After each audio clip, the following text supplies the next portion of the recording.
ಸಮರಾಂಗಣವನ್ನೇ ಮಾಡುವ ಮೂಲಕ, ಪಾಂಡವರಿಂದ ಆ ಮಹಾನ್ ಯುದ್ಧವನ್ನ ಮಾಡಿಸುವ ಮೂಲಕ ರಕ್ತ ಸಂಬಂಧಿಗಳನ್ನು ನೋಡಬೇಡಿ, ಧರ್ಮ ಉಳಿಬೇಕಾ, ಸತ್ಯ ಉಳಿಬೇಕಾ, ನಿಮ್ಮ ರಕ್ತ ಸಂಬಂಧವನ್ನು ನೋಡದೆ ಅವರನ್ನ ನಾಶ ಮಾಡಿ ದೇಶದಲ್ಲಿ ಧರ್ಮವನ್ನು ಸ್ಥಾಪನೆ ಮಾಡಿ ಅಂತ ಪಾಂಡವರಿಗೆ ಸೂಚನೆಯನ್ನ ಕೊಟ್ಟ ಗುರು ಯಾರು?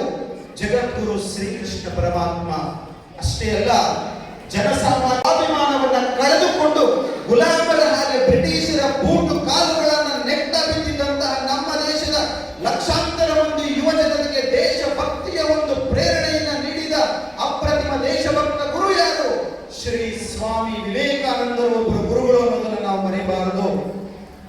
ಆತ್ಮೀಯ ಬಂಧುಗಳೇ, ಬ್ರಿಟಿಷರನ್ನ ಭಾರತವನ್ನ ಬಿಟ್ಟು ಓಡಿಸೋದಕ್ಕೋಸ್ಕರ, ನೆನಪಿರಲಿ, ಬ್ರಿಟಿಷರನ್ನ ಭಾರತವನ್ನ ಬಿಟ್ಟು ಓಡಿಸೋದಕ್ಕೋಸ್ಕರ ಹೆಚ್ಚು ಸಂಬಳವನ್ನ ಕೊಡ್ತಿದ್ದ ಕಾಲೇಜನ್ನ ಬಿಟ್ಟು ಕಡಿಮೆ ಸಂಬಳವನ್ನ ಕೊಡ್ತಿದ್ದಂತಹ ಒಂದು ಕಾಲೇಜಿಗೆ ಹೋಗಿ ಲಕ್ಷಾಂತರ ಮಂದಿ ದೇಶ ಪ್ರೇಮಿಗಳನ್ನ ಸೃಷ್ಟಿ ಮಾಡಿದಂತಹ ಒಬ್ಬ ಆದರ್ಶ ಶಿಕ್ಷಕ ಯಾರು ಗೊತ್ತಾ? ಅವರೇ ದೇಶ ಪ್ರೇಮಿ ಶಿಕ್ಷಕ ಬಾಲ ಗಂಗಾಧರ ತಿಲಕ್. ಅಷ್ಟೇ ಅಲ್ಲ, ಸ್ವಾತಂತ್ರ್ಯ ನಂತರದಲ್ಲಿ ನಮ್ಮ ದೇಶದಲ್ಲಿ ಅನ್ನ, ಅರಿವು, ಆಶ್ರಯಗಳನ್ನ ಕಳೆದುಕೊಂಡು ಇದ್ದ ಲಕ್ಷಾಂತರ ಮಂದಿ ಬಡ ಅನಾಥ ಮಕ್ಕಳನ್ನ ಸಾಕಿ ಸಲಹಿ ಅವರನ್ನ ವಿದ್ಯಾವಂತರಿಸಿಕೊಂಡ ಗುರು ಯಾರು? ಸಿದ್ಧಗಂಗೆಯ ಪರಮ ಪೂಜ್ಯ ಡಾಕ್ಟರ್ ಶ್ರೀ ಶ್ರೀ ಶಿವಕುಮಾರ ಮಹಾಸ್ವಾಮೀಜಿ ಅವರು ಅನ್ನೋದನ್ನ ಅವತ್ತಿಗೂ ಮರೆಯಬಾರದು.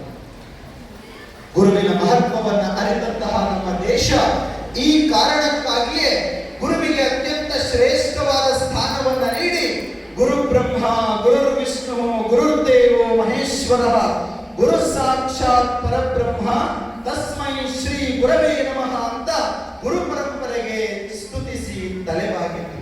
ಆತ್ಮೀಯರೇ, ಒಬ್ಬರು ಹಿರಿಯರು ಹೇಳ್ತಾರೆ, ಸೂರ್ಯನನ್ನ ತಕ್ಕಡಿಯ ಒಂದು ತಟ್ಟೆಯಲ್ಲಿಟ್ಟು ಗುರುವನ್ನ ತಕ್ಕಡಿಯ ಇನ್ನೊಂದು ತಟ್ಟೆಯಲ್ಲಿಟ್ಟಾಗ ಗುರುವೇ ಹೆಚ್ಚು ತೂಗುತ್ತಾನೆ ಅಂತ. ಯಾಕಂದ್ರೆ ಸೂರ್ಯ ಬಾಹ್ಯದ ಒಂದು ಕತ್ತಲೆಯನ್ನ, ಹೊರಗಿನ ಕತ್ತಲೆಯನ್ನ ಕಳೆದ್ರೆ ಗುರುವಾದವನು ಅಂತರಂಗದ ಕತ್ತಲೆಯನ್ನ ಕಳೀತಾನೆ. ಅದಕ್ಕೆ ಸೂರ್ಯನಿಗಿಂತ ಗುರುವೇ ಶ್ರೇಷ್ಠ ಅಂತ. ಒಬ್ಬ ಇಂಗ್ಲಿಷ್ ಕವಿ ಹೇಳ್ತಾನೆ ಗುರುವಿನ ಬಗ್ಗೆ, ಗುರುವಿನ ಮಹತ್ವದ ಬಗ್ಗೆ, ಗುರು means it's not a person, ಗುರು means it's not a person, it's a power ಅಂತ. ಗುರು ಅಂದರೆ ಒಬ್ಬ ವ್ಯಕ್ತಿ ಅಲ್ಲ, ಗುರು ಅಂದರೆ ಒಂದು ಮಹಾಶಕ್ತಿ. ಗುರು ಅಂದರೆ ಒಬ್ಬ ವ್ಯಕ್ತಿ ಅಲ್ಲ, ಗುರು ಅಂದರೆ ಒಂದು ಮಹಾನ್ ಶಕ್ತಿ ಅಂತ ಹೇಳ್ತಾರೆ.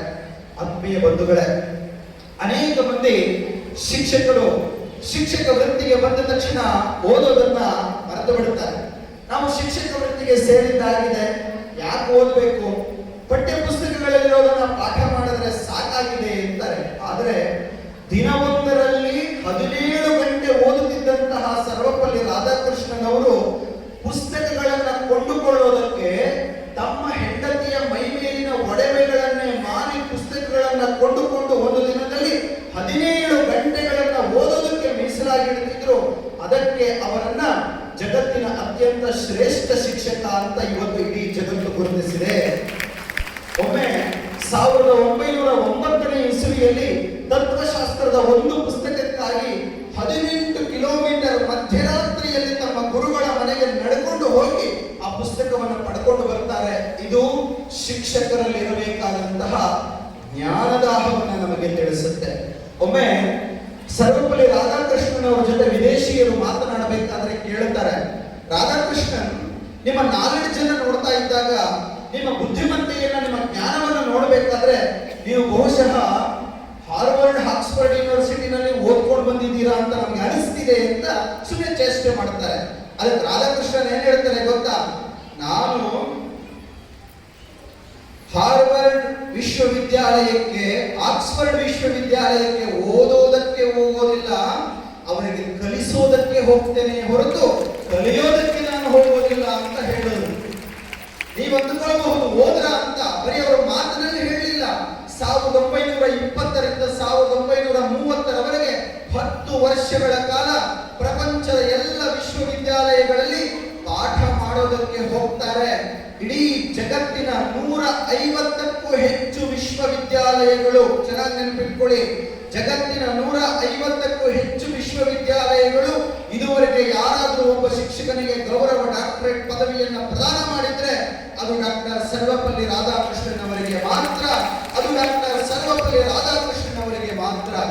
ಅಷ್ಟೇ ಅಲ್ಲ, global teacher of modern times